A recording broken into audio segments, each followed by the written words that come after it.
तो दोस्तों ये अपनी Diana Storm Rider generation 3 and ये अपोलो डोम्ड 9.2 ग्रेन पैलेट्स के साथ इनका क्रोनोग्राफ पावर टेस्ट करते हैं, देखते हैं कैसी पावर आती है।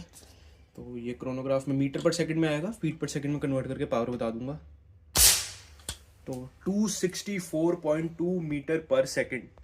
तो दोस्तों ये 9 ग्रेन पैलेट के साथ इसने दिया 264.2 मीटर पर सेकंड, जो कि बनता है अगर मैं आपको दिखाऊं तो जो कि बनता है 866 फीट पर सेकंड, जो देता है ऑलमोस्ट पूरा 15 फुट पाउंड की एनर्जी। तो ये 9 ग्रेन पैलेट के साथ डायना स्टॉर्म राइडर पूरी 15 फुट पाउंड की एनर्जी दे रही है, जो कि बहुत अच्छी है। 15 फुट पाउंड मतलब 20 जूल्स। Thanks for watching.